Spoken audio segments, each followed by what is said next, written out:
There's another documentary out there that I thought was really well done. It's called Living with Chucky, and it's the daughter of one of the FX artists from the Child's Play series. Okay. And it was her talking about how she had to grow up with that doll and everything in her life. Oh God. But it was cool because she met all these amazing people because of it. So Brad Dourif, Fiona Dourif, Jennifer Tilly, and it's just having those memories with these people was actually a cool thing for her. And I'm after watching the documentary, I'm yeah, that's actually pretty fucking cool. Yeah. I was thinking, all right. I was it kind of grounded everything for me because I'm you watch that movie, that whole series is just, I don't know, fucking hit me in the eye.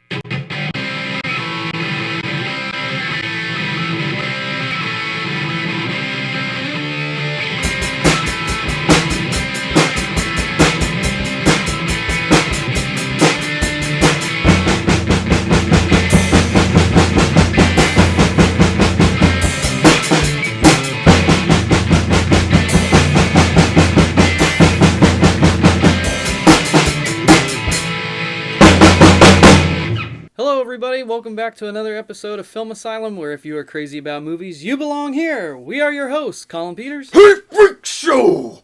You're going nowhere! We got you for 3 minutes! 3 minutes of playtime! Wait, hold the fuck on. If Wrong you're going to quote the wrong movie, at least... Was I in the wrong movie? Yeah, we're not doing Spider-Man. You're a fucking dildo. Same guy. Really? Right church, wrong pew, sir. That's a good way to put it, okay. The genre shutter's here, man.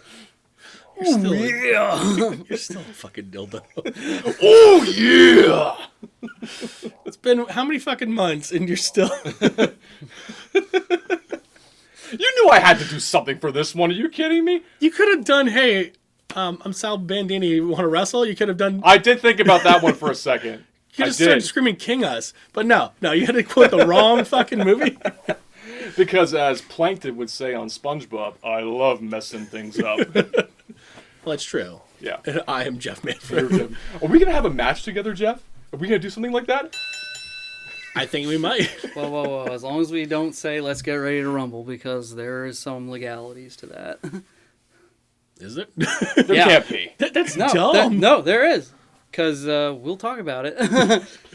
Today we're going to be talking about 2000's Ready to Rumble, starring David Arquette, Scott Conn, Oliver Platt, Joe Pantoliano. Is that how you say his name? I just know him as Joey Pants. Yeah, close enough. Joe Pantoliano, yeah. Martin Landau. Martin Landau, absolutely. And of course, Oliver Platt, Bill Goldberg, Sting. Booker T. Pretty much half the cast of the WCW tour. DDP. And Rose McGowan. Mm-hmm. No one could forget her. Oh, no.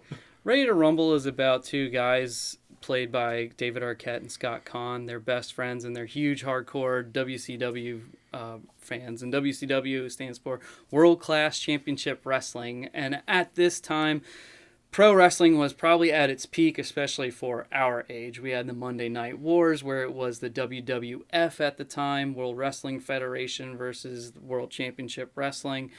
And at this point, WCW was not number one in the ratings. WWF was kind of beating them.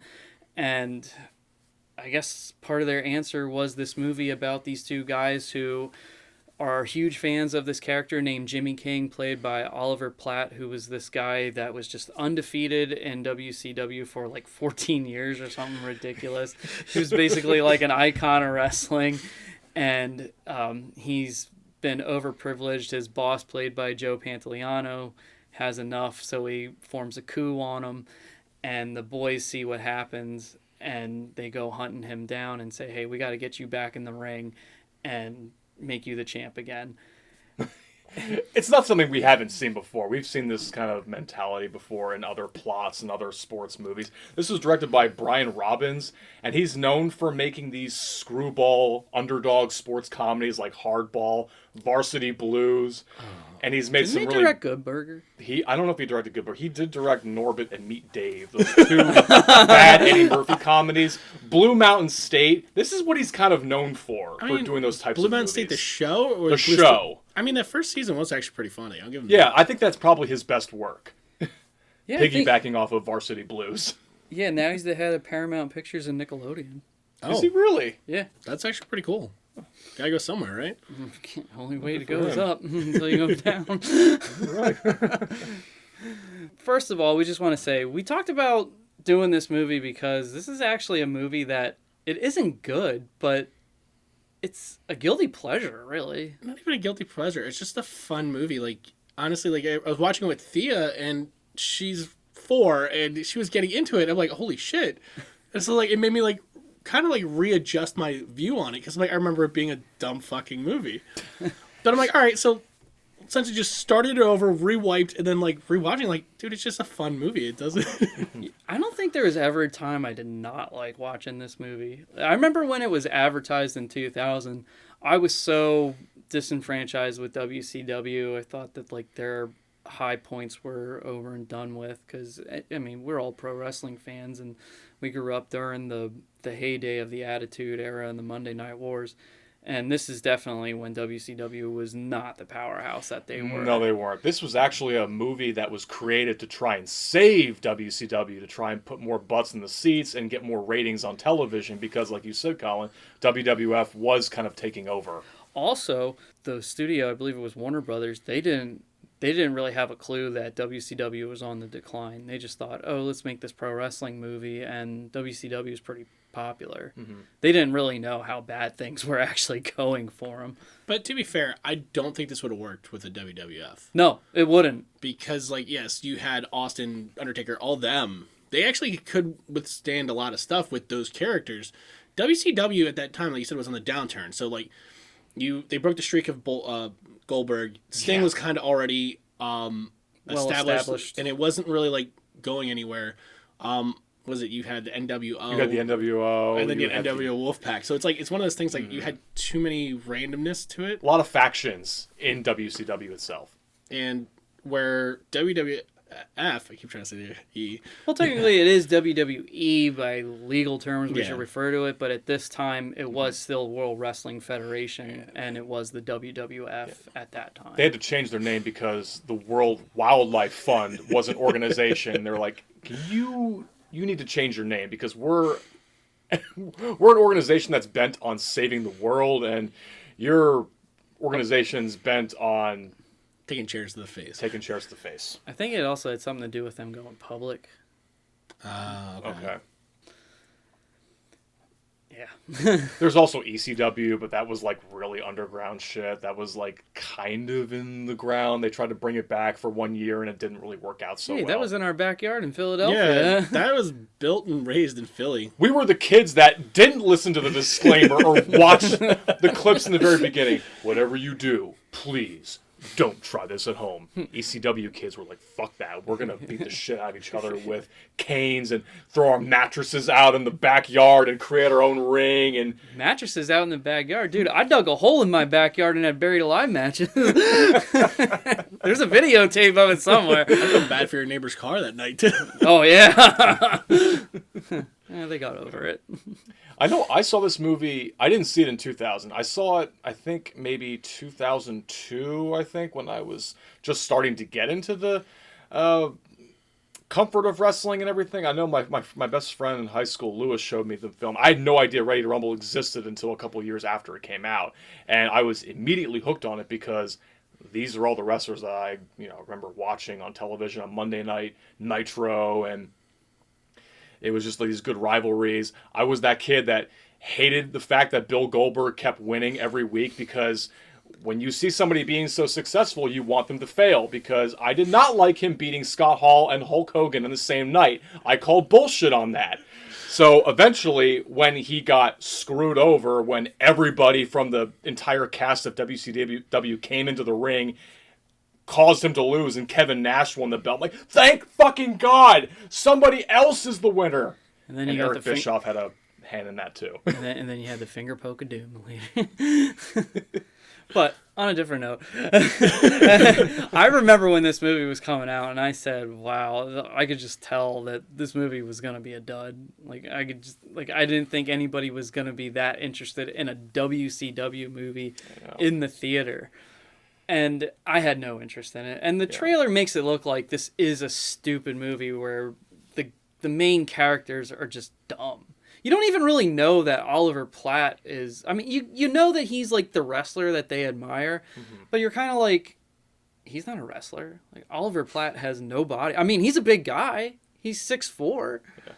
But that was the thing about wrestling, is that you didn't have to be in the best of shape to be a guy in the ring. You could be tall and posing, but you could have a keg and no six-pack. Well, I remember Hulk Hogan even saying that back in the day, that it wasn't like a bodybuilder's look. It was just like a big power-looking look. It was like big chest, big arms, and a gut. Exactly. Yeah, but, like you said, these guys are stupid. I mean, these are 30-year-old men that kind of behave like they're 15-year-olds. Yeah, it's definitely like juvenile, and there's so many like ass jokes and fart jokes, I guess, if you want to say it. But I mean, I love it. I mean, they started off with the ass juice slushy within the first 10 minutes. I know. Yeah. But I think that's like part of the charm, though, is that like underneath all like the stupid juvenile and like fart jokes and stuff, you can kind of hearken it to like some Kevin Smith type humor. Also, there's heart in this movie. At the end of the day, it's about two fans that care so much about their hero that they idolize from a entertainment sport that they say, we're gonna get him back in the ring. But I mean, there are times where like they just act totally ridiculous, like they don't feel like the show is actually a show. And Jimmy King says, it's just a show, right? it's like dancing with a little bit of soap opera thrown there. Okay. Yeah, man, you go on with your rant. Okay. What the fuck, man? Are you serious? This is fake. I mean, there are things that make you shake your head in this movie and go, are they really this stupid? Yeah. It kind of makes me wonder, I wish these characters were maybe a bit younger. I kind of wish they weren't in their 30s. Maybe they were like their early 20s or even teens. Maybe they'd be a little bit more relatable in that way. Maybe it also has something to do with the fact that they're in Lusk, Wyoming.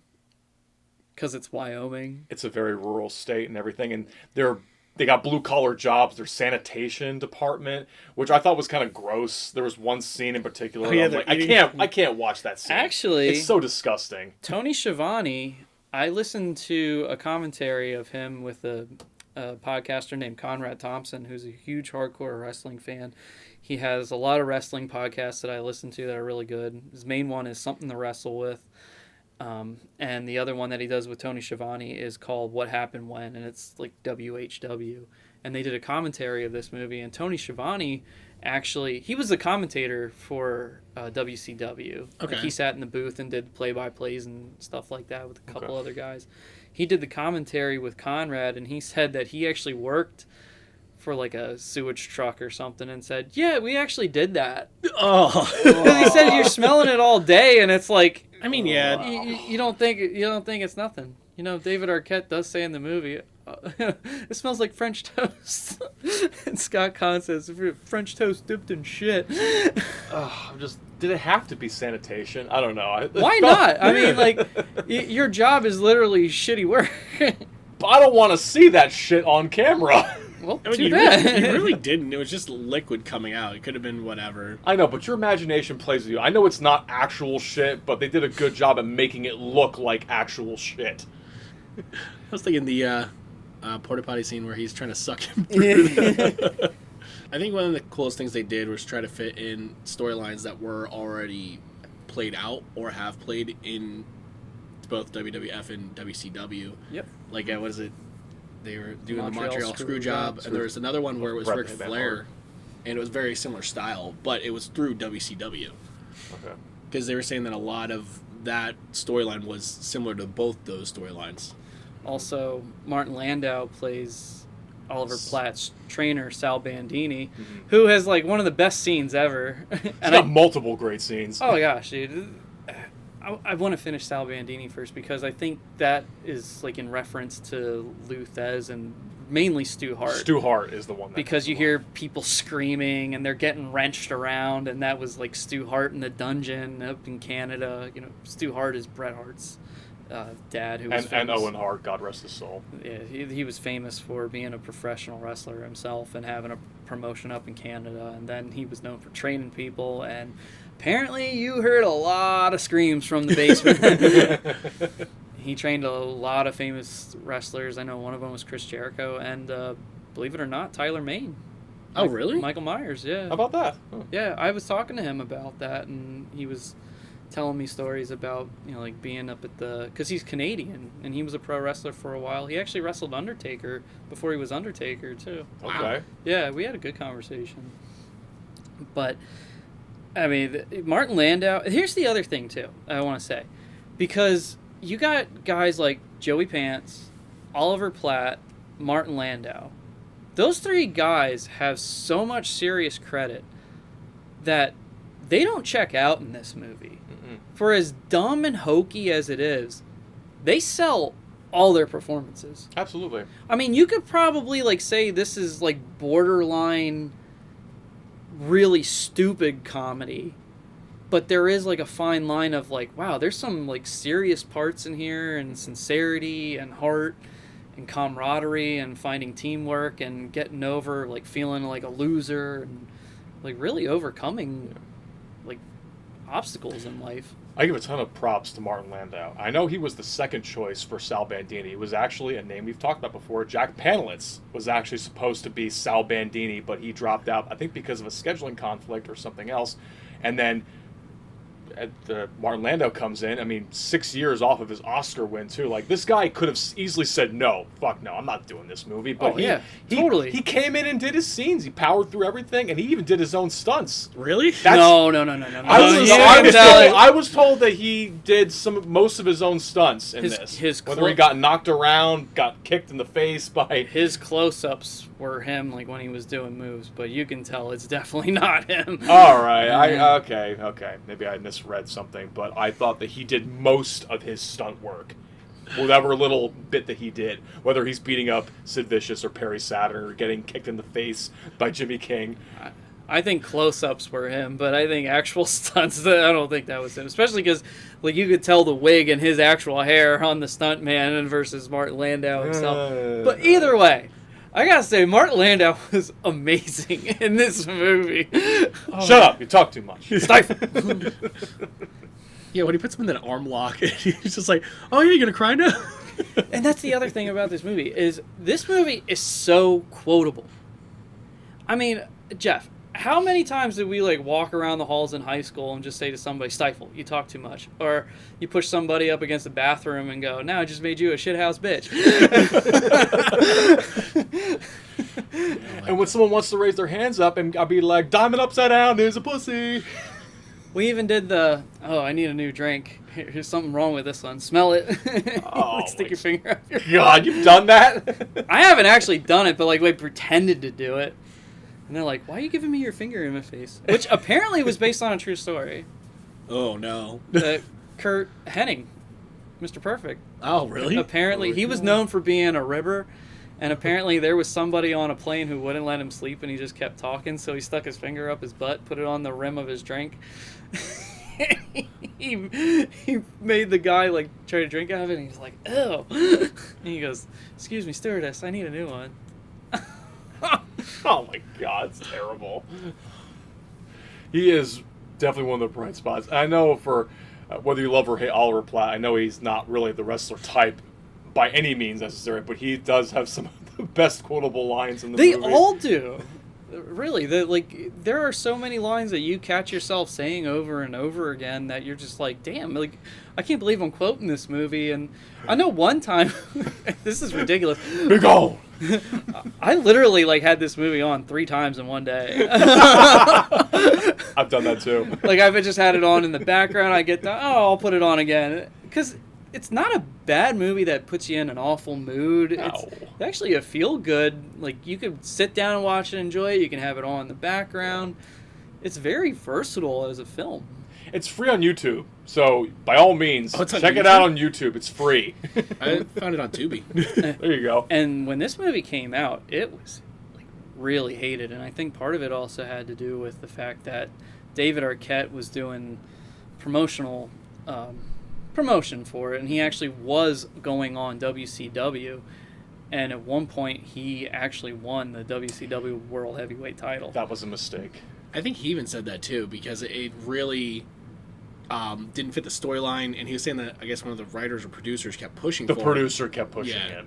It was like a combination of Eric Bischoff and Vince Russo, who were like the top guys making the decisions. And to be fair, though, it was an effective move, but to hardcore wrestling fans and the wrestlers themselves, it actually was a bit of a slap in the face because, here were guys that put their bodies on the line for years and did the extensive training, and here comes a dude from Hollywood promoting a movie for your company, Exactly. and all of a sudden it's like, oh, he wins the World Heavyweight Championship. Like, look how many guys don't have the championship that probably should have. This may be a show, but the accidents are very real. People have gotten seriously hurt in the ring, out of the ring, stunts gone wrong, miscommunication. It happens all the time. I mean, you notice people getting cut. Sometimes you hear the stories about them cutting themselves beforehand so they bleed a little easier, but then sometimes there are situations where he was supposed to fall a certain way. He didn't fall right, and he may have broken his neck.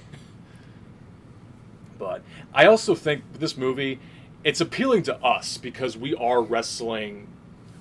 We're wrestling fans. We are fans. To the average audience viewer, a lot of these things in this movie are going to go way over their head. Like, I don't know who that wrestler is, or Yes. who that is, or who that is. So it's limiting its audience, which is a reason probably why it didn't do so well at the box office. They're banking on wrestling fans getting their butts in the seat to see it on the big screen, and it's limiting in that aspect. It caters mostly to men.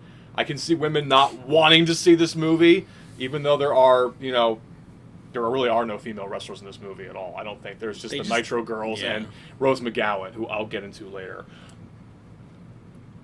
But You don't get into her. That's one problem that it's like, I can see why this is so limiting to a certain audience. That was one thing Tony Schiavone said too. It was very limited, and it also had an issue because he said it made wrestling fans seem stupid. Like, here are these two guys that are just complete idiots, and they're talking to kids at like a quick shop, at the very beginning of the movie. Right. All they think wrestling's actually real.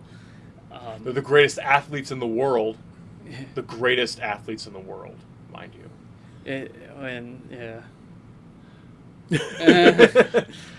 you're thinking about it, it's just... I'm trying to be nice about it because they are very athletic and there is a certain skill that is unmatched, but it seems like if you could never make it in like pro football, you could do pro wrestling. It's almost like you're good at college, but you're not good at the actual pro sports. You know what I mean? But bear in mind, there are wrestlers who have had extensive wrestling experience who have gone into WCW or WWF who actually have, like, for example, Kurt Angle is the one that comes to mind. He is, I think, in my opinion, the one true wrestler that fits both the Greco-Roman style and the actual World Championship Wrestling performance, because the guy actually won a gold medal in the Olympics. Like, the guy actually knows what he's doing. So he could mess up a lot of those guys in real life. Ken Shamrock, he was actually a UFC fighter. But back to Ready to Rumble, because we're just talking about pro wrestling right now. But you're right, John, that this was very limited because, if you don't know who Booker T is, you're going to be like, who's this guy? Who's Billy Kidman? Who's Disco Inferno? Right. I mean, even the ones that they didn't throw out front, like John Cena's in it, Rey Mysterio's in it without the mask. Mm-hmm. Which was kind of nice. I'm like, you don't get to see that character without his mask, but once he became what we're used to now, it was unheard of for a luchador to take his mask off. Yeah. Very true. Juventud Guerrera, that was another one. And then you guys talking about football players becoming wrestlers. Bill Goldberg is probably the pinnacle of that because he could only wrestle for about 30 seconds because of just being a meathead. I'm not calling him a meathead. By all means, I don't need him coming to my house. I will say, we saw him in person. Trust me. I will say, there is only one person who can do Bill Goldberg, and that is Bill Goldberg. I wish he was in the movie a little bit more, actually, because of how entertaining he was, especially in the weightlifting scene.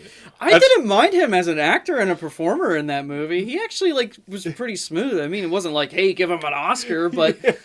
I mean, every movie I've seen him in, I'm not disappointed, but it's always entertaining. I mean, even doing Santa Slay, where he's a murdering Santa, I enjoyed it because it was Bill Goldberg. I don't think Steve Austin would be able to pull that off. I don't think John Cena would be able to pull it off, but Bill fucking Goldberg would. Yeah.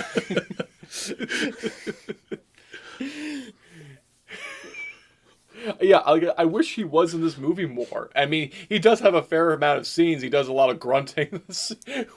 There's this scene where in the weightlifting part where they're actually where Jimmy King is talking about how we had that one event. You puked on me. The audience seemed to love it. You got to build it up. You're still sore about that spot of Akron, huh? You were drunk. Oh, I'm sorry, baby. I was having terrible back spasms that day. You puked on me. Well, the audience liked it. I was your partner. I love that line delivery because that is Bill Goldberg to a T. But the crazy thing is, everything with Bill Goldberg in this movie wasn't like him being a bad guy. It was all these heartfelt moments. I'm sitting there going, I was not expecting that from him. Yeah, he was almost like a mentor in a way, in a weird way, even though they were trying to recruit him to be part of Jimmy King's posse because this is him trying to get back in the swing of things to go up against Diamond Dallas Page, who is the one secondary villain in this movie. Yeah, Joey Pantoliano plays Titus Sinclair, who's basically the Eric Bischoff character. Eric Bischoff was the president of WCW at the time, but he actually got fired during the production of the movie. I think he was actually involved at the very beginning, talking to writers, getting it going, but then he was legitimately fired, and he wound up coming back like a month or two later. And I think he was scheduled to actually be in the movie because him and Diamond Dallas Page are friends in real life. Okay. So that would explain why Sinclair and Diamond Dallas Page worked together to have a coup on Jimmy King. Okay. Yeah. But I think at that point when they said we can't get Eric Bischoff, let's just get an actual actor, and I don't know how, but they came across Joey Pants. And they got him. And Joey Pants, who can play a good guy, can play a bad guy, can play comedy, like... Yeah, why not? His ridiculous outfit. He's wearing like a Native American jacket too, and cowboy hat. And, like he's got a lot going on here right now. The ponytail. Yeah. But I feel like it's one of those things like, hey, do you like money? Yeah. Slides it across the table. Can we have you say some lines like, I will rule you, I will reign supreme. When he's mocking Jimmy King. Yep. But I actually didn't mind Diamond Dallas Page as like the secondary villain because he's an okay wrestler. He can be a scumbag, so he's been a bad guy. He's been a good guy, I guess. But I could have also seen Kevin Nash be the secondary villain if they didn't get DDP, because he was also a guy that was also bad and also good at times, I guess. But he also had some acting experience, or at least he got more acting experience later down the road. Yeah, I thought Diamond Dallas Page did a pretty good job, especially considering how good of a guy he actually is. Mm-hmm. To just be like, all right, I'll play a bad guy. Like, I just don't see him actually being that shady of a person after all the like watch the Jake the Snake Roberts documentary. He let Jake the Snake Roberts into his house to get sober, along with Scott Hall who were both having issues, and both of them were like, Diamond Dallas Page saved my life. That's cool. That's really cool. I never heard about that. Yeah, so it's for him to play an actual bad guy and to be convincing with it. Very.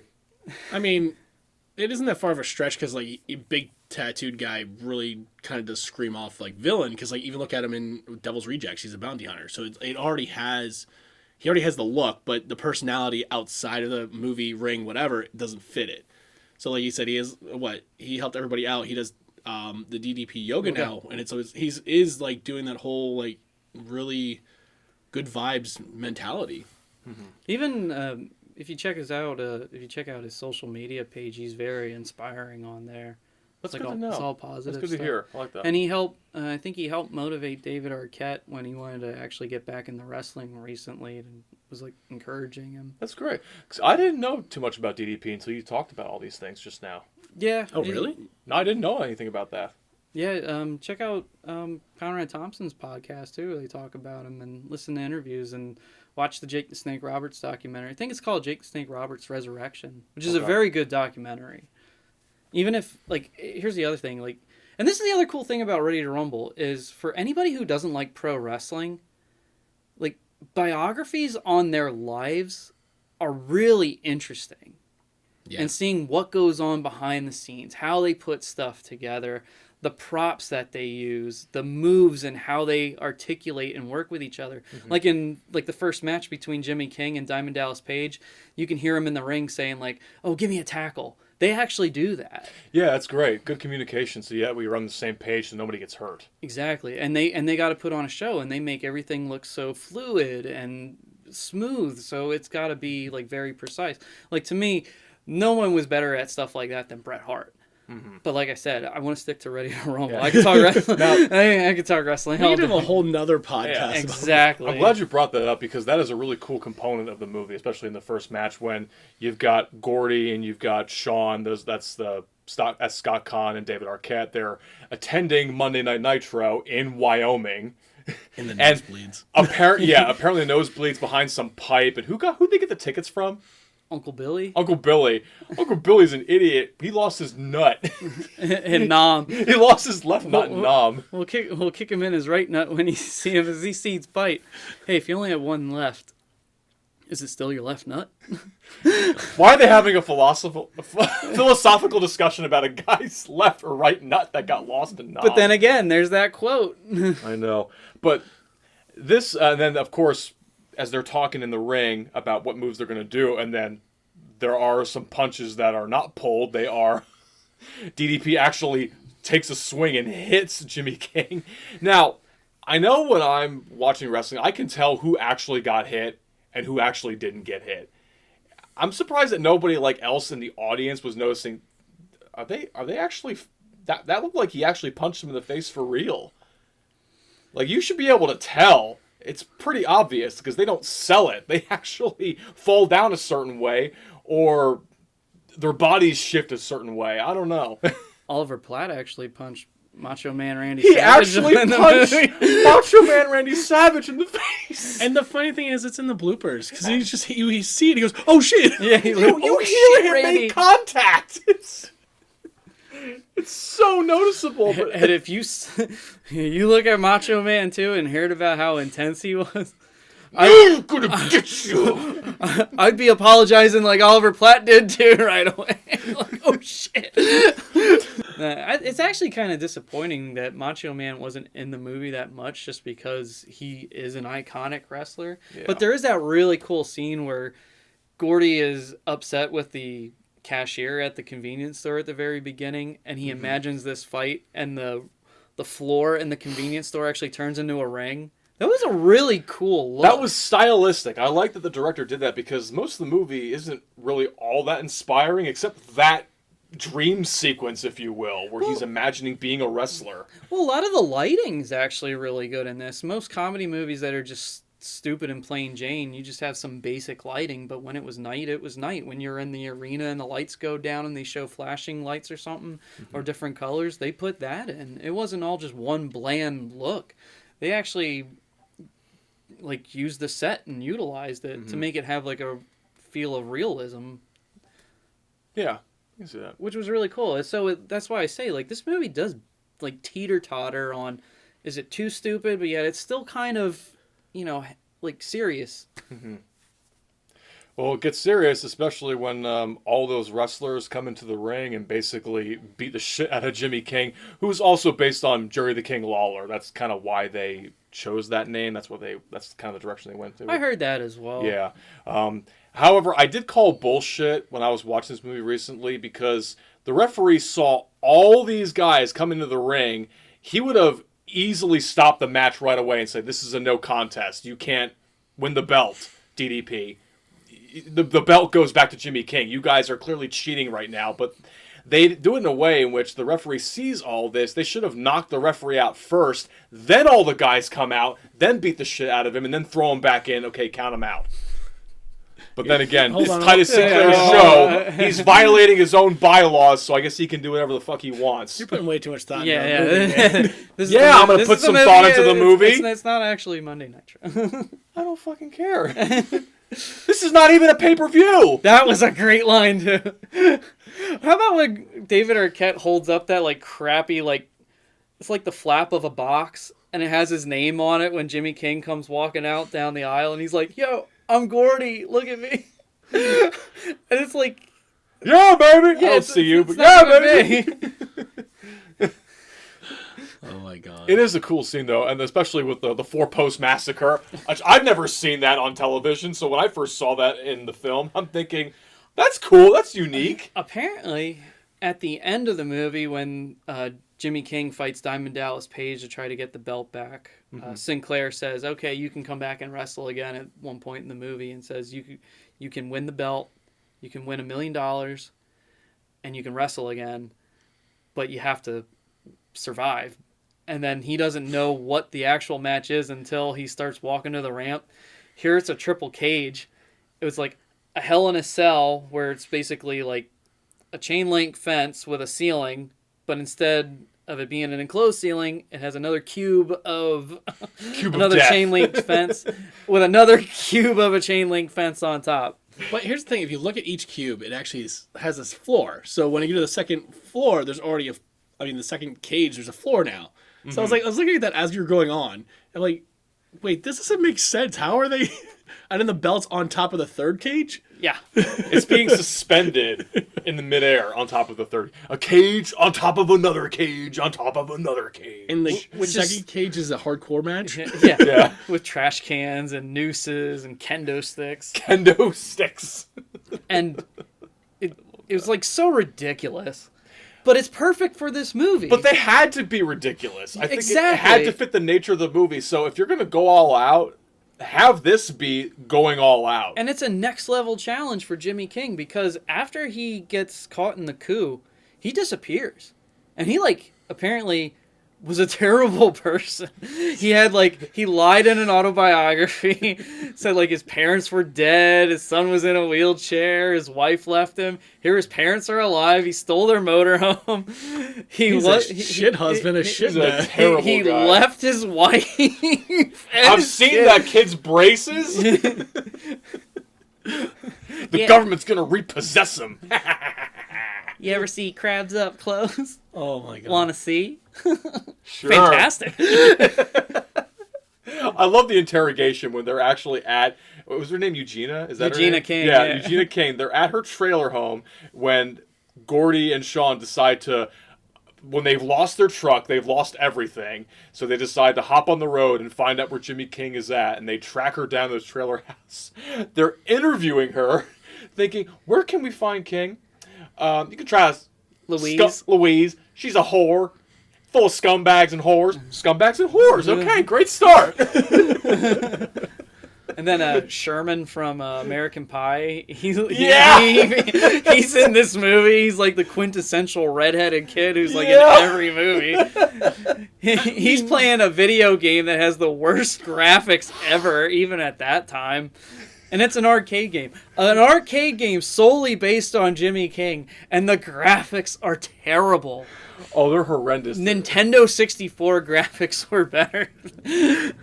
That looked like it was prehistoric Nintendo. It was terrible. It didn't even look like Jimmy King. He's wearing a crown and he's got a t-shirt on. It looked like a block. Yeah. It looked like a block that was on his head, not a crown. Oliver Platt looked like this one dude's mom that I knew.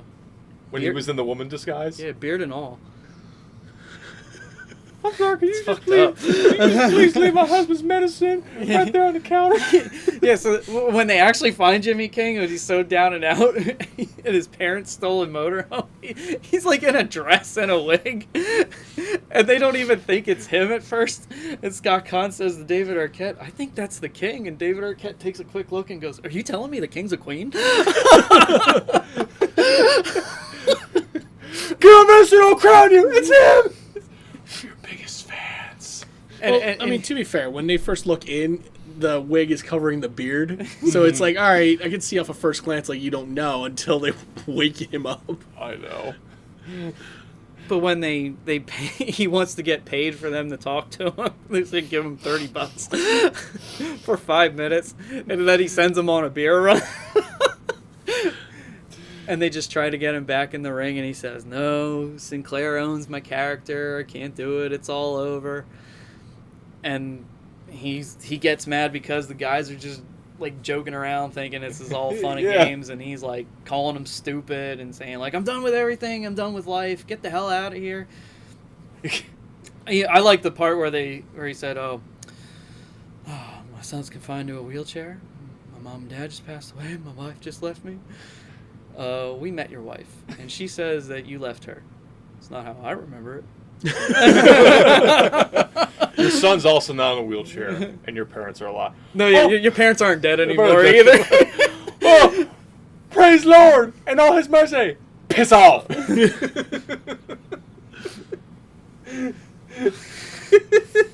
But then they finally convince him to say, like, hey, let's at least get a shot in at Sinclair and get even with him. So they sneak him in the WCW in a porta potty. They travel a long way. They go to New York for this to happen. They go from Atlanta to New York.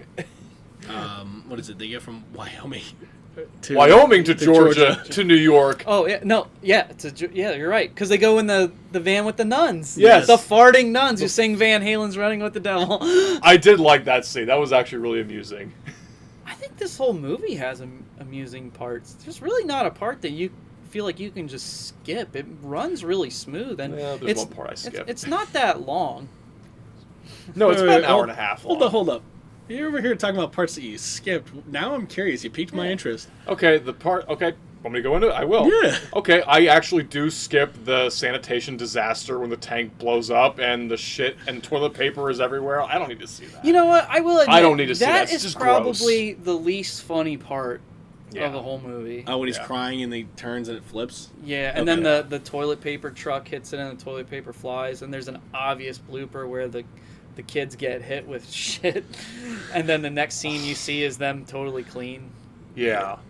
That scene and the date with Sasha in her penthouse in New York. I actually, except the foreign objects part, but like the moment leading up to that, I'm just, I don't But then you find out why, though. It was appealing. She was a plant. Oh, I know she was a plant. I know that. And like I said I was going to go into Rose McGowan, and I did. She did not like her time in this movie. She did not have a good time.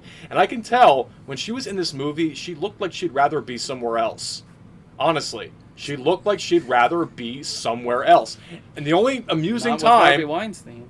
The amusing time that I had with her character was when she took a ladder to the face at the very end. Like, all right, that was really funny. Shouldn't stand so close to the ring when there's a ladder match going. Exactly. And you think, like, with reuniting with David Arquette 4 years after Scream, all right, this will be another good time. It's another actor I've worked with before. We seem to have a good time with that movie, but you just didn't get that at all. She looked like, I don't want to be here.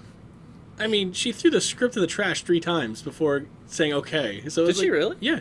Oh. When I read that, I started laughing because I'm like, okay. If you agree to take on a role, give it your all, no matter how dumb or how serious or how good or bad the role is. You signed up to do this.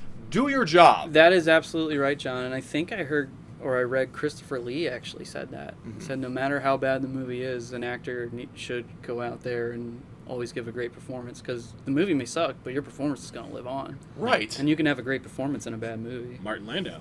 But exactly. Seriously. I mean, when the guys first take Jimmy King to go see Martin Landau, he's the trainer, and everything's like this goofy, like you hear kids screaming and the music's like, ah, you know, and then you hear this like, almost like when an Asian guru or, you know, teacher. They basically rented the Mortal Kombat soundtrack. Yeah, kind of like that. Yeah. Warner Brothers. And he like slowly opens the door and you see his face like slowly pop open and look at him, and it's like, whoa. And then he just goes, Sal Bandini, want to wrestle? Nobody knew what the hell we were talking about when we would quote that. Oh, no. Nobody knew. Or foreign objects. Like, what the hell is foreign object? Foreign objects! See, to be fair, it's funny. When you first suggested this movie, that was the only thing I could think of was Sal Bandini. Sal Bandini, want to wrestle? And I was like, I remember him being in the movie more, but I'm like, no, it was just how much of an impact he had on the movie. That's exactly it. He was so good, and his time was like so impactful that you could basically say Martin Landau just had a cameo in it. Yeah. I mean, hell, he has like so many great lines, like great spirit, wrong old man to be Weston with. No, Kicking was right. Lesson number 1: don't ever think the possum's dead until you scrape it off the road. Who's your daddy, bitch? And when he gets his ass kicked by Sid Vicious in Saturday, he goes, my balls are in my throat. My prostate's the size of a melon. and I'll crap in tapioca. I feel like a kid again. I've never been happier. And I love the fact that man. when you see that happen, they show Rose McGowan talking to Joey. Titus. Yeah. Titus Sinclair, yeah. And you see Saturn and Sid sitting in the office all like beat up. crying with blood, and they're like, That's a little inconsistency because I know Sid Vicious, he slammed the chair on the back of Sal Bandini, basically knocking him out. Perry Saturn, I thought, got the worst of it all.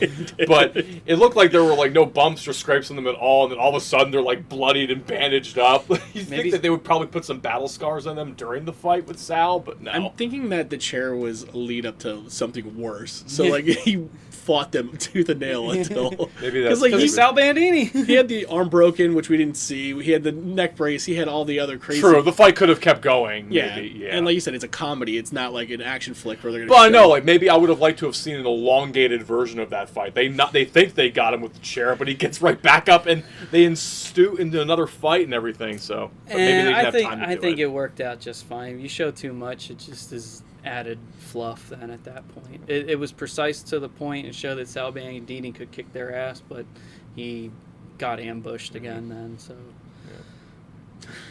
Yeah.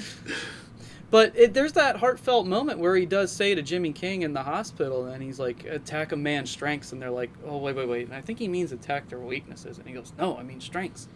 They'll never expect it. Mm-hmm. That's a good point. And he says, especially if you go up the middle, that's where the action is.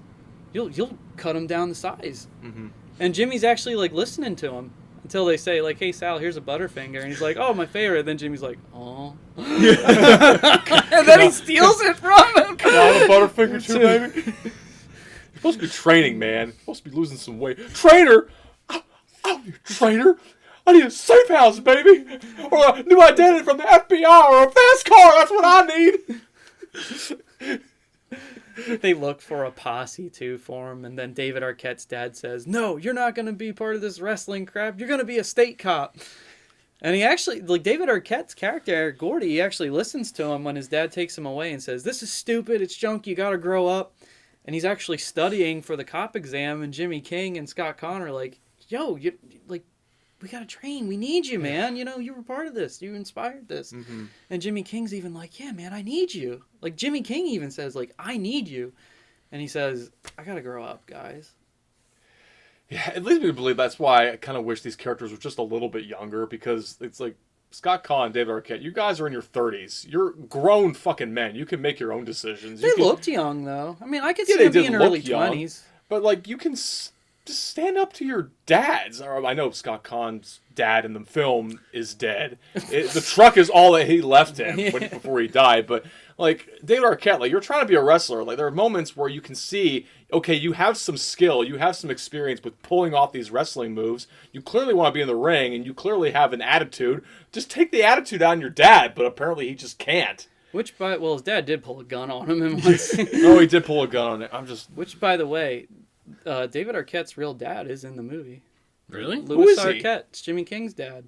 I ought to kick your ass, freak. That's David Arquette's dad. That's really funny. I like that. I did see his name. I didn't know if it was a relation or what. That's funny. Okay. I didn't realize that. Good stuff. Kid's wasted his entire life wrestling. He could have been a doctor. Well, an ambulance driver. And it's because of that, actually, you bring that up, Colin, that I kind of wish you learned more about Jimmy King's psyche, or like, did he actually have like any kind of skill, or did he actually try to be a wrestler when he was younger? That's just it. I feel like he was literally just a bum that Sinclair, because he kept on saying, oh, these wrestling fans are idiots. He basically took a fucking white trash bum like Jimmy King, turned him into a superstar and said, I can make or break you. And once he got overprivileged and thought he was bigger than Sinclair, and like he was showing up late, he was working drunk. Yeah. It was like, dude, you're a hazard now. And even Jimmy King says, he knows I put the damn butts in the damn seats. And technically, by business ideology in pro wrestling, that is how you market wrestling. It is who is the main attraction. Yeah. That is, I mean, maybe it's changed now because of so much TV, but honestly, if you Probably not, because you're looking at, like, all right, let's say merchandising alone. If you looked at that whole fan base that was in the end of the movie, I saw more Sting than anything. But but it just shows like who were the favorites, and I'm like, obviously Sting is an icon, no matter what you do about it. So you can't really go, well, King over here. No, Sting is Sting, man. Yeah. But it's like that's what you're looking at. Like, he was right. The fans are what make the wrestlers. Mm-hmm. So it's like you're looking at the crowd. You're seeing who they're there for. And like I saw the King stuff, I saw the Sting stuff. It's like it was all there. 100%. The business revolves around what the fans have to say. Like, just talk to Jake the Snake Roberts, how he was supposed to have a rival with Hulk Hogan, and he was supposed to be the bad guy, and people said that they were rooting for Jake the Snake after he DDT'd him in the snake pit, and Vince McMahon said, rivalry's not going to happen. We put so much marketing into Hogan, and if it flip-flops to you, it's gonna be a waste then. That sucks. So Jake the Snake didn't have his opportunity with Hogan. That sucks. Which would have really sucked, because Jake the Snake Roberts could go. Yeah. That was one thing that I wish the movie had more of, was actual perspectives of the fans. Not just Gordy and Sean, but like you actually see shots of other fans watching these events, these matches, and get their perspective. They could have had scenes with David Arquette and Scott Conn talking to the fans at these events, and you know, like getting into the crowd, because they have that big line at the very end of the movie. You didn't make wrestling, we made wrestling. Well, we didn't really get to see the fans. We just saw two fans, but we could have seen more of them. We could have seen perspectives of other people. You kind of did with like the old woman character watching wrestling on television. Bring me a t-shirt extra small or something like that. And well, then the David Arquette's dad in the movie, he's watching the pay-per-view with the other state troopers, and when he sees David Arquette actually wrestle as part of the posse with Goldberg and not Canyon.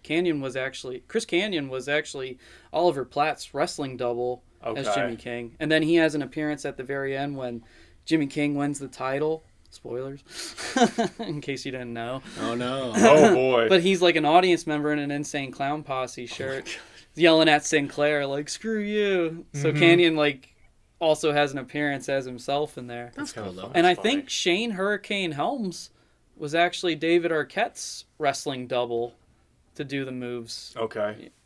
That's actually really cool, though. I know. I thought it was really cool that they used real wrestlers and those scenes to make them look good. I mean, you don't want to hurt anybody either. Oh, yeah. Why not hire the professionals you already have available? And Chris Canyon and Oliver Platt have, like, the same, facial hair and hair color, and Canyon's obviously was a big dude. Mm-hmm. Hurricane Helms, I could see him being, like, a good fit for David Arquette. And they have, like, the same similar build. Yeah. Yeah. But it was at the very end when David Arquette comes in the state trooper outfit with the sleeves cut off and the motorcycle to break the cage open to get Goldberg and Booker T and Disco Inferno into the cage to fight the He goons. goes from Wyoming to Vegas. They go all over this movie. They just go from Wyoming to Georgia to New York, back to Wyoming, and then they end in Vegas. But I was just going to say that his dad's watching him on the pay-per-view, and he's actually proud of him because he's wrestling the bad guys, and he's like, harpoon his ass! Didn't take long for him to just like flip a switch like that, because he was like, proud of his son. You're gonna be a state trooper. Oh fuck, you're on TV? I love this kid! Dude, like, I don't know. I feel like I should have seen his transformation at the very end. Like, maybe he's watching, but like with a stern look, like, all right, that was pretty cool. Well, it was also... Okay, now I'm a fan, like at the very end. Well, maybe. I think it was also that he saw his son as like, a bum. Yeah, a bum. You're just watching wrestling, and that's all you're doing. But then when Jimmy King's son actually like is one of the guys who fights him and wants him to lose, he's going after David Arquette, and David Arquette spears him, and he's not backing down from him. And I think that was his dad going like, yeah, harpoon his ass! Like, don't back down, son! That's another thing. I kind of wish like there were scenes where like David Arquette was secretly training to be a wrestler. Like he was actually putting the time in to like work out and to work his moves and things like that. I would have liked to have seen that, because now it makes sense. Like, okay, he actually is really trying to be a wrestler. And you see like one or two moves, but And it's like, oh, now he's a wrestler on television. It's like, but I would have liked to have seen him secretly training, like, behind the state trooper exam. Like, I'm not giving up. I'm still trying, you know, because this is what I really want to do. But that's where the heart of the movie now comes in, is at the very end. Like, all the guys from WCW who said, no, I'm not going to help support him. They come and break into the cage and help Jimmy King win. Also, you see after the Martin Landau speech in the hospital, he goes back to Eugenia and he says, I want to make everything right, after he gets kicked in the balls a few times. 5 times. How's your diddly feel? Feels like Richard Petty drove his stock car and my balls going 400 miles an hour. But he's like kicking ass too in the cage. You know, he's got the ladder, he's fighting multiple guys, so everybody else in the locker room's like, you know, let's go and help Jimmy. The ending fight is really cool. This is what we all wanted to see from the very beginning, the triple cage match and if you don't the big like brawl. And if you don't like pro wrestling, it's the wrestling stuff is really not in there a whole lot, but what they do have is really fun. It's entertaining. It's not that long. It's fast-paced. It shows you good guys getting hits in, bad guys getting hits in. They don't draw out he falls from the cage, he's going back up. It paces pretty well. It adds some suspense. Like at one point when Jimmy gets knocked down, you're like, oh shit, he's actually going to lose. And then out of the rafters, Sting comes and knocks Diamond Dallas Page down. And Jimmy King has that really good line when Diamond Dallas Page and him are fighting at the very top, and he says, who are you fighting for, King? And Jimmy King just yells, me! It was like he had some confidence in himself to actually be the guy that the kids really looked up to. Yeah. But he also kind of is, if he's serious enough, he's fighting for his wife. Isn't he kind of fighting for her too? Yeah. Yeah. I mean, he's fighting to just like actually regain some respect and notoriety as like a real performer and a real wrestler. Yeah. When before he was just lackadaisical, didn't care, spoiled, entitled, and like complacent. Yeah. Yeah, he thought nothing bad was going to happen to him because he was I got the butts in the seats. And honestly, that's what happens to a lot of wrestlers. They get complacent. That's why they have enforcers. They get those egos. You know, they have those guys that actually do come and clothesline the shit out of you or wrench you, you know, and say, like, knock it off. Wrench you. Yeah. Andre was one of them. Nope. Run away. The one slight issue I have with, like, the very ending is that they had this whole scene in Wyoming where they're trying to recruit posse for Jimmy King. Those posse just kind of disappear. You never see them like getting their asses kicked by the other wrestlers coming into the ring. Yeah, they just kind of they're like, nope, we're done, we're out. Yeah, they just walk down the ramp and that's it. It's just like, really, I don't know. I just feel like that's a continuity issue. It's like you bring these guys in here for nothing, like jack shit. You bring them from Wyoming to here, and I guess they have some sort of maybe experience. They can throw a punch, maybe, but I would have loved to have seen them getting their asses kicked, like obliterated by these wrestlers. They should have had something like that in the montage during the fight sequence before Goldberg, Booker T, Disco Inferno come out and they start wrecking havoc. My theory to that is they were actors, and when they had everybody in the ring, they just wanted the actual wrestlers or David Arquette and Oliver Platt, and that was it, just for safety reasons. That's understandable. That's just my theory. Okay. I don't know if that's the case, but I would just assume so, because if you have two... Because like I said, that last match is just, like... I don't know. Tyson Sinclair was on a warpath and said DDP, beat the shit out of him. Like, I don't care who gets hurt and who doesn't get hurt. Fight to the death. See you in hell. Like, you're going down, King. I'm going to kill you. And they do a lot to try to make sure that he loses, and he's their... Jimmy King, I mean, is like they're battling him pretty solid. That's why I said I think it's really cool. You see him actually like giving an effort that he actually gives a damn to really win. And then the guys from the back say, let's go help him. Yeah. And even Sting says, Jimmy King's all right by me. And Scott Conn, you love Jimmy King. I love Jimmy King. You're a man. And we're not afraid to say we love other men. I love you. And then Sting just punches him in the face. Me next. Me next. I thought maybe he said Sting's real name, like in that moment, like, me too, Steve, me too. Maybe I'm wrong, but his name is Steve Borden. Yeah. The guy who plays Sting. But I thought maybe he, like, did he actually say his name in that moment before he got punched in the face? It happens. Sometimes it slips. Yeah. I know there's a scene in one movie where Nicole Kidman calls Tom Cruise Tom, and it's still in the movie. True. Oh my gosh. Yeah, the epic fight is very fun. Yeah, Sting has his moment. Everybody has their moment to shine. Even Goldberg jackhammers some guy too. It comes in full circle. Jimmy King says, I want to do tag team partners, and he says that, David Arquette's going to be my new tag team partner, and gives him a name, The Law. Gordy Boggs, aka The Law! He says Scott Kahn's Sean Sugar Daddy Dawkins because he's kind of dressed like a pimp. Yeah. He said he's my new manager, and they're on the road with Jimmy King then. And then it comes full circle where Scott Kahn's telling the story to the kids at the convenience store again, and the kids are like, no way, you're not actually going to do that. And then here comes Ahmed Zappa, who's Frank Zappa's son, through the window. Can you say it now? Followed by Bill Goldberg, Jimmy King, and David Arquette. And he spits out glass. I'm your bitch and you're my daddy? Jimmy King, roll right off his tongue. And they just drive off into the darkness. Not the sunset, the darkness. Yep. They all get into that pretty kick-ass Hummer. Hot tub in the back with Sal Bandini. With the Nitro girls, too. I'm pretty sure that was Lita, and that was Booker T's wife. No, it was... Yeah, Booker T's wife was in there. It was Shay and Fire. Okay. It wasn't Lita. Okay. It looked like Lita. That's what I thought maybe it was. Her name was Fire. Fire, okay. Yeah, Roll Tide. And then you get the outtakes at the very end, which are... the bloopers are fucking great. That's where you actually get to see Alfred Black Punch Randy. I do have a count. Usually you have a count? This is John's... Yeah, this is usually John's thing. But in the movie... Oh, I should say, the count is a ball shots count. A low blow? There are so many crotch shots, low balls, hitting the balls, kicking the balls, that featured in the movie. There are 6 ball shots. 6 ball shots? This is low. I thought there were more. In the movie. The bloopers alone. 19 ball shots and bloopers. That is Jimmy King and Diamond Dallas Page.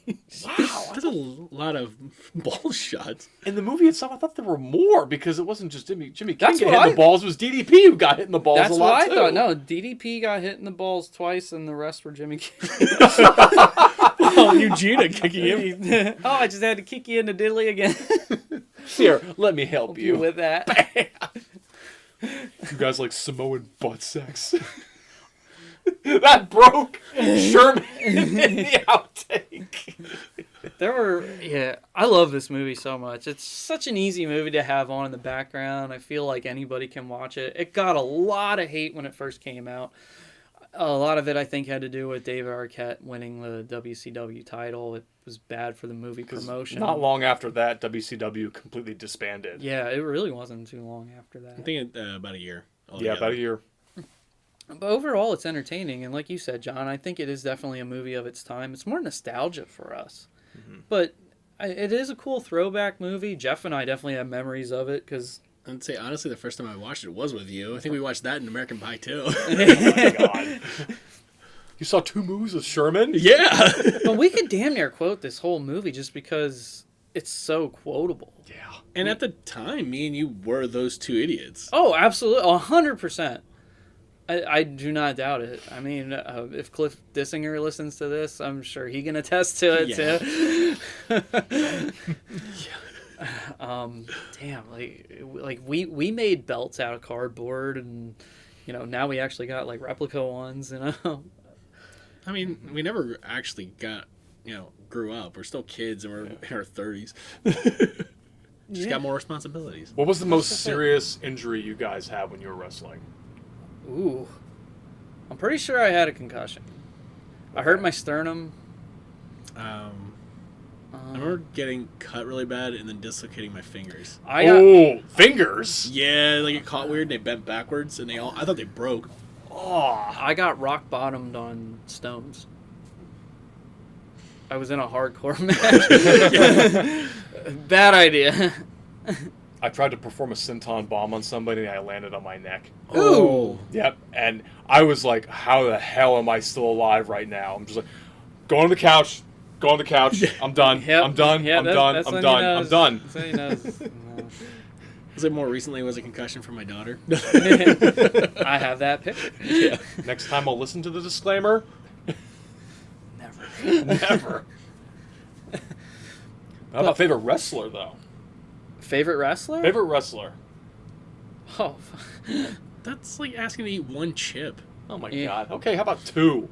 Okay. Like he- two he- chips. Here are the wrestlers that Well, like favorite wrestler turned actor. I don't know. wrestlers I loved growing up.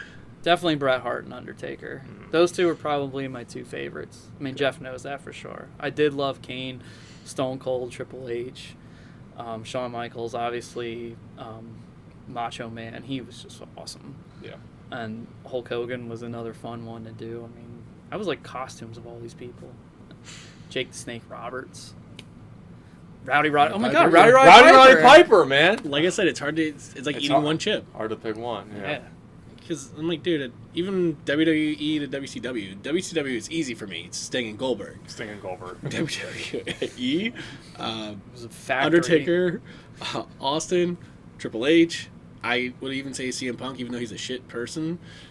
Yeah, fuck him. I'll be honest, as a kid, I did like Chris Benoit, but now I don't for many reasons. Did like him. Listen, I say Personal that- life aside. Yeah, I say this before to everybody because a lot of fruition has come to light to us about, especially celebrities and people we admire, that they're not good people. But it's not bad to admire the talent. Let that inspire you. So Separate the art from the artist. exactly. Right. So as a performer, Chris Benoit, 100%. I can understand why. As a person, yeah, it's just Just gonna yeah. draw the line right there. Yeah, and I don't think anybody like who watched wrestling would disagree with you. Probably not. But Kurt Angle definitely, because I knew what he did outside the ring and what he did in the ring, because he was a guy I legitimately thought could kick anybody's ass. I also really like Chris Jericho, because he was also a guy who took his wrestling craft very seriously. And I think he actually got in Goldberg's face in real life, and he could actually mess him up in real life. That's right, they I did. believe it. He could. All I remember is the the real thing between Brock Lesnar and Mark Calloway. Okay. Oh yeah. That beef was real. It's a real beef, yeah. But if I had to pick a wrestler turned actor who I like watching right now, Dave Bautista. Honestly, he's surprisingly Yeah. gotten better over time, which is nice. He's gotten amazing. Like, I actually would watch any movie he's in. Doesn't matter what the fuck it is. Like, he's incredibly charismatic. And he was a wrestler that was low-key when I was still watching WWE in high school and everything. I didn't think he really was just a lackey. I just thought he was a lackey, but he actually started building his way up. Mm-hmm. And then Like he many- actually started making some credible films. I'm like, all right, man. Good for you. Well, Seriously. hey, look at It's not just The Rock. Andre. I loved Andre, and he's probably in one of the most famous movies of all, Princess Bride. Princess Bride. Hell yeah. It's not just The Rock. And even John Cena, he was also really entertaining to watch, too. I'll say this. He's supposed to be in that weightlifting scene with Goldberg. I can't find him. I don't know. What? Yeah, when Jimmy King's talking to Goldberg Yes. over his over Jimmy King's right shoulder. Okay. That's him on the arm Yeah, machine. he doesn't look like he looks. I know, but I'm just looking around like... He has blonde hair. His blonde hair. Okay, because I can't find him. Well, when Gordy and Sean show up to talk to Goldberg, Mhm. he walks away, and you can tell it's him just by the walk. Okay. All right. Yeah, thugonomics. Thugonomics. do, do, do, do. So before we end this show, I have some extensive notes that. All right, hold up. You Okay. wrote the novel. I did because I felt like it was there were some things to say here that was actually some things that were like behind the scenes or things we didn't know. Okay. Or did you have something to add, Jeff? No, Oh, okay. I was just Okay. checking time. I was just gonna say that it was filmed in October of 1999, and it was totally filmed in L.A. It took place in Lusk, Wyoming, as a joke because WCW's president Eric Bischoff was from Cody, Wyoming, Oh. which is where Rose McGowan says she's from the Gordy, and they're like, "Oh, I'm from Lusk, you're from Cody." Okay. We'd already talked about Jimmy King possibly being inspired by Jerry the King Lawler and a ripoff of Southerners. I told you the Kern Hennig story about the purple drink, which actually was a Jimmy King drink called a Royal Slush. Ugh. And it was purple, and purple's the color of royalty. Was it $1.26, boob? David Arquette is actually a huge wrestling fan. He was very nice and easy to work with, they said. And also, when David Arquette was in WCW, he donated all of his money to Brian Pillman's family, Owen Hart's family, and some other deceased wrestlers. I did see that. That's really generous. It was not the actual WCW belt used in the movie. Isn't the colors reversed? It looked like it had a little more nickel and less gold. Okay. I believe it was designed by Joe Marshall, who was like the main belt designer, or at least for WWE. That makes sense to have him do I mean, that. if you look at it though, like if you weren't a wrestling fan and you saw it, you wouldn't have noticed it. I noticed it just because, like I said, the colors were off, but the shape was still there. They used the Olympic Auditorium in LA for the Monday Nitro and I think the fighting scenes, which was famous for other sports movies too, especially ones that had like a fighting ring or something inside.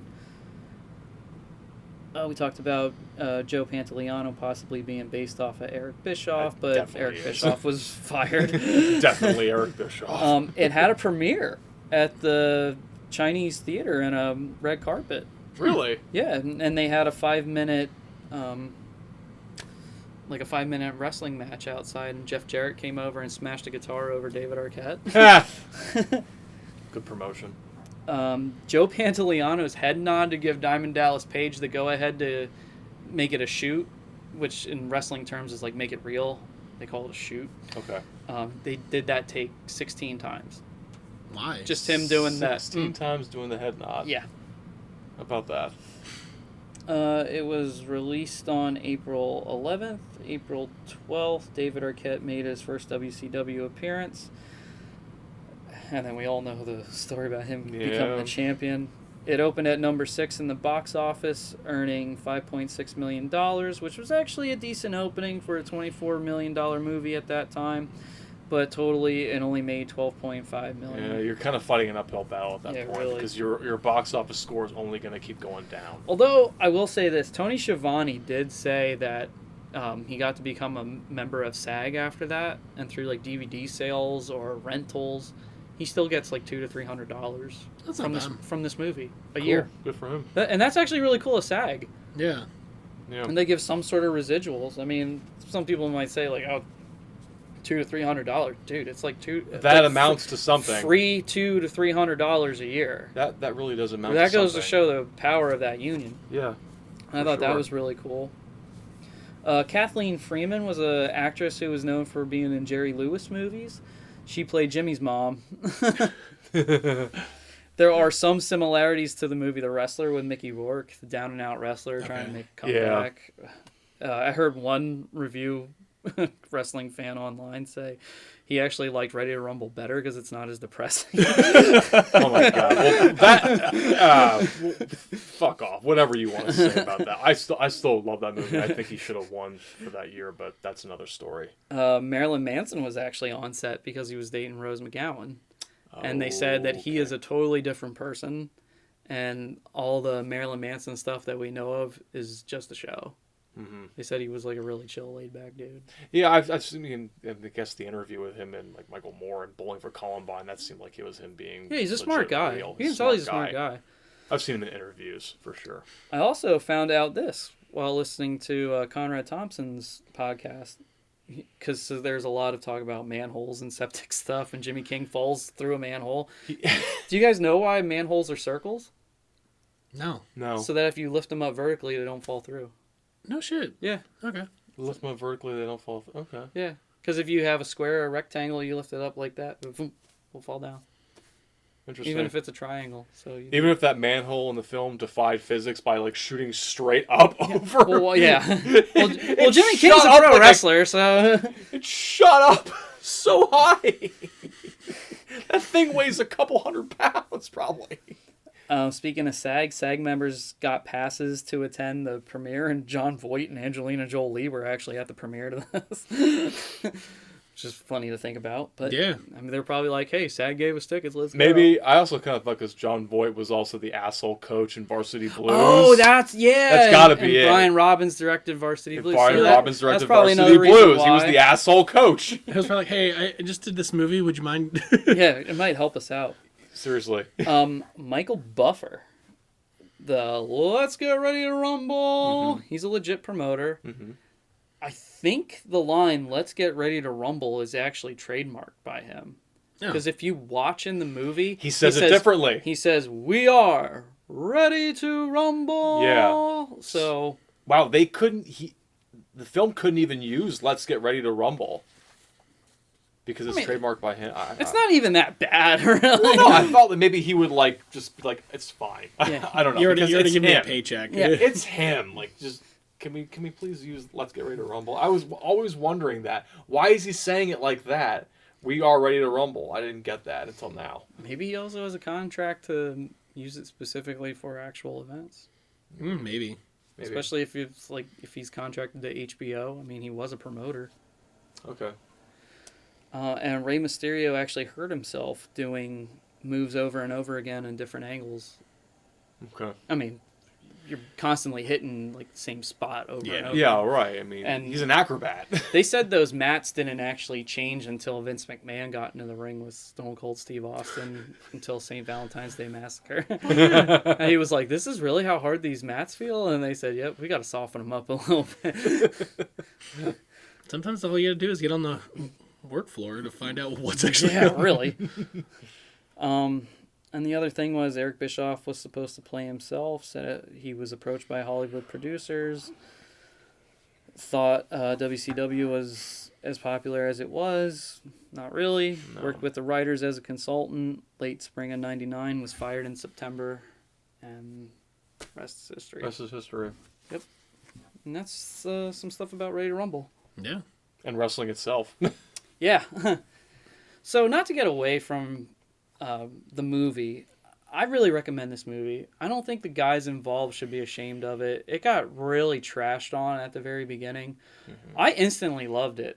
I was wrong when I saw the previews. I thought, this is just so stupid. I'm not in WCW. But looking back on things, especially with the way wrestling is now, that time, it really wasn't that bad besides the chaos that was there. But there was still people to see. Now it's not really anybody to see anymore in wrestling, which is sad because it still is fun. Yeah. And that's the problem. Wrestling is a lot of fun, and I don't think people understand. They just look at it as a white trash, low grade form of entertainment. I mean, but if you all right, so I showed Thea this movie. With all context aside, forgetting the amount of immaturity to the movie and some of the sexual jokes, it was still a fun movie. I did have to almost censor it for her. So at the one point when they're looking at the girls in the locker room, I stood in front of her because I'm like, no, you don't need to see this right now. I don't need all these questions, blah. Yeah. But watching her watch the wrestling, so I showed pictures of her to these two, and you can see the concern on her face. I'm like, all right, so now I'm like, what am I? Should I just show her some wrestling? I'm like, hey, I'm not showing her WWE because I'm not going to watch it. The only other thing out there I was going to do is AEW is probably the next best thing because there's a lot more to it and better wrestlers. But I go back to Peacock and just go start from the golden era, watch the guys that were really fun, and then have it progress from there. Because she could probably grow up with that and go, wow, that's pretty cool. Yeah. Like how we did. Because honestly, when people say to us, what was the best time, the Attitude Era or the 80s and the early 90s? And it's well, I feel like you can't have one without the other. Yeah. Yeah. And it was a great time to watch and see the evolution. Even those guys from WWE from the 80s and 90s and the WCW and how they changed. It sucks seeing Hulk Hogan become a bad guy, but damn, was that one of the greatest things that ever happened to pro wrestling. Yeah. I liked him when The Rock was bad. Dude, when The Rock was, bad, he was entertaining as hell when he was a bad guy. Then he switched over to being a good guy. I love his lines, his quotes. Whoop your son's candy ass. Poontang pie. Great. But I think the 90s era is hard to, match. Even now, there's no way we're going back. There's too much PC. There's too much, I guess, censorship. Yeah. And we're sensitive world. Roddy Piper, there's no way he could say the stuff that he did. Oh, no way. I mean, honestly, even looking at it as a parent, I'm this movie didn't age well. It's still a fun movie for me and you guys, but it's like I said, in the climate of this era, like it probably would have never gone anywhere. It probably would have flopped right off the bat. You know, I actually saw a really good quote on YouTube about this. And About this movie. yeah, and it was actually like really sad because it really talked about the time, like it. This movie represents a period when America was so much better in literally every way. Internet wasn't as necessary as it was a luxury. People read magazines and newspapers, bought CDs for music, and digital cable was their source for movies. People trusted each other, and everyone was more involved in our culture. This film is a testament to all these things. Wow. Yeah. I thought that describes this movie really well. Put a thought into it. Because it really was. I mean, yeah, it appeals to wrestling fans primarily, and it does stick to us more, but, you know, like, I can't tell you how many times people actually got at least alerted about this movie because we said something. Like, how many times, like, have John and I quoted Ready to Rumble around Jackie? And she was like, okay, I gotta watch this movie so I know what you guys are talking about. It was probably more or less just to shut you guys up. But she watched the movie. I'll never hear the end of it. And I was like, all right, I'm sorry. No. You don't need to apologize. I'm not apologizing to you. I apologize to her. Don't have to apologize to her. Was she entertained? She was. There you go. There's no apology necessary. And she even said to me, this movie is so quotable. It has one-liner after one-liner. And I was like, see? I mean, all right. So I talked you guys into watching Chopping Mall, okay? Mm-hmm. It was not the best movie in the world, but it was entertaining. That's all you got to take from it. If it's a shitty movie, is it entertaining? So on that value, this movie is fantastic because it was so entertaining. It's quotable. And it does not, it doesn't make you feel like you wasted your time. No. I don't feel like I wasted my time at all. And I don't think guys involved with this movie, whether it was cast or crew, shouldn't feel like this is a shameful movie. I think this was so much fun. Mm-hmm. I haven't watched this movie and gotten sick of it. No. Yeah, no. After all these years and all this time, I still think it's a top tier wrestling movie too. It's like it's just fun. It's like that would totally be us to be like, could you imagine if something happened to like Undertaker or Bret Hart, like if the screw job happened and it was like, yo, Bret Hart, let's go back and kick Vince McMahon's ass, you know? I think you would do it in a heartbeat. I would totally do it with him. Yeah. Absolutely. I mean, and then be like, yo, you're coming on tour with me then at the end of everything. You win, you save the day. You know, it's like, yeah, that's what you want to have. Mm-hmm. And have fun along the process. And it is that, you know, life's a journey, not a destination. And that journey of, you know, making your hero be the hero that he's supposed to be. And he finds his confidence. Yeah. And he finds it through the fans. Like the two fans that never gave up on him or just said, oh, it's a show. No, they said, no, it's more than a show to us. You know, yeah. and you're a hero to us, so be a hero to everybody again. Yeah. And he found his confidence and became the king. He became the true king. You know, so, Sylvania. Oh, God. Right now, Disney's weak. Yeah. Oh, Disney money. We kind of had that moment when he had the belt and he holding it up and like, oh, Rafiki. Gosh. Do you guys have favorite scenes? Yeah. Jeff's like, yes and no? Or... I honestly, like, dude, just some of my favorite scenes that actually involved Bill Goldberg. Like, they were like some of the most heartfelt, and it was just like funny. And I'm like, those are the ones that stuck out the most. But the Sal Bandini whole sequence, just that's it for me. And like, I don't really have any low points, so it just kind of those moments are like outstanding, and it's just all right. The rest are really good, but these points, yeah. I do like the weightlifting scene a lot because the back and forth between Oliver Platt and Bill Goldberg, he actually like takes him by the chin, throws him across the hall, and there's even an outtake where he's shaking Scott Collins' hands like, "Oh, that was my hand. It's broken now. That was my hand, man." I did love that scene. Of course, I'm incredibly entertained by the Triple Cage sequence at the very end. It's a lot of fun with all the wrestlers coming in, just like it's just a giant melee. You've got kendo sticks being broken across people's backs, trash cans being kicked in your face. A noose. A noose is introduced. It's a hardcore street fight. Gordy flies through on a fucking motorcycle. And you've got, as much as I really don't like Kid Rock's music, Kid Rock's one song in this movie made a lot of sense. I'm like, all right, this is the one time where I think this makes a lot of sense to have a couple songs. this song. Yeah. He did, but I hate, it's that ball with the ball. Yeah. I hate that song, but for some reason it worked really well in that sequence. It's like white cream in between two chocolate cookies. Yeah. You make an Oreo. Of course, It least just favorite works. scene I already You don't said. think it does, but it does. Yeah, least favorite scene is the tanker accident when they're coming home. Stupid bogus Sinclair allergies.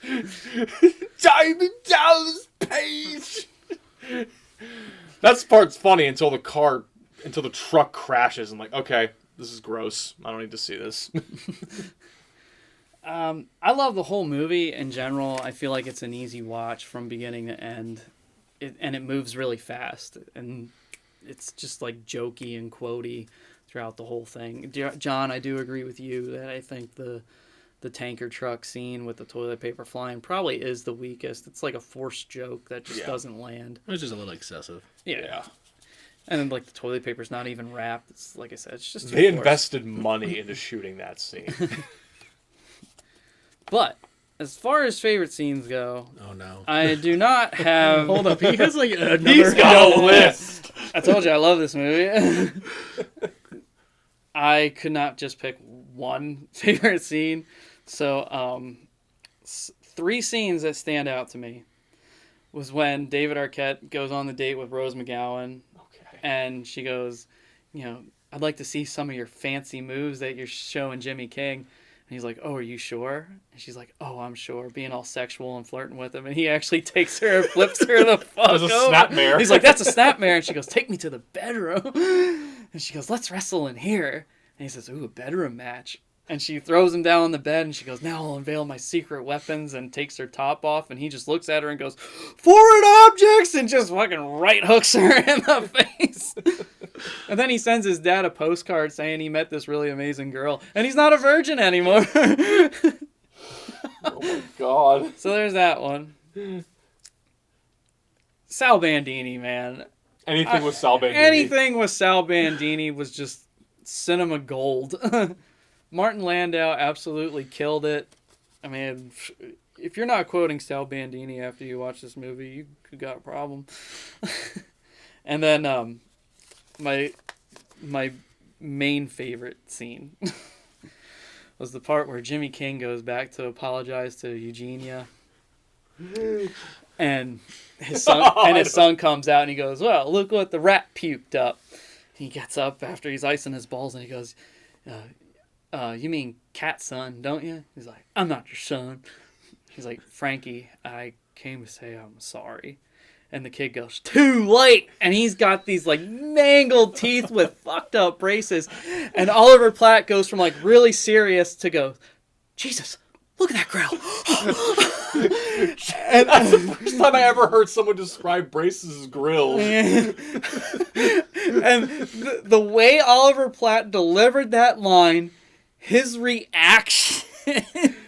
And I watched this movie with the commentary on it with Scott Conn, David Arquette, and Ahmed Zappa, the cashier. Yep, cashier. They all stopped to hear Oliver Platt deliver that line and busted up laughing. I probably quoted that possibly the most. And that line is the one that gets Jackie laughing. Jesus, look at that grill. Jesus, look at that grill. And he's like, I mean, son, I'm sorry. It's good to see you, son. Oh my god. That's the scene that gets me the most. That I think one time my dad even stopped doing what he was doing. Watching it. And be like, yeah, that's a good one. But I do love how the son really oversells the too late. Like, shows him his teeth. The whole yeah. Should get like a Hank Hill impression there. Oh, damn it, Bobby. You guys have anything else to add to Ready to Rumble? I would say just give it a watch. Yeah. Have it on the background, or invest it in your time because it's definitely worth your time. Like I said, you don't have to be a wrestling aficionado like us. You don't have to know everything about everything. You can be easily entertained by this. You'll definitely find a line or 5 to quote after it's done, for sure. And just admire the cast. Like they got all these people outside the WCW cast, but they've got some really good A-listers in this film to give it their all, and that says something. Even for a movie that just came out like at the cusp of 2000, people weren't sure, are we still in the 90s, or are we now in we have to embrace this new decade now? So, but hey, it's it may not have done well. It's free to watch. It's 24 years old. It's not going away. So by all means, it's an hour and a half of your time. Absolutely, John. I agree with what you said about the cast. I think it's really important that everybody notices that, because there are some serious talent in this goofy, stupid movie, but they deliver. Mm-hmm. They do not check out, and you feel for these characters. You do kind of like feel yourself rooting for Jimmy King at the end, which is what, an actor is supposed to do. I think the humor is fantastic, and I say for your first time, just sit down and watch it.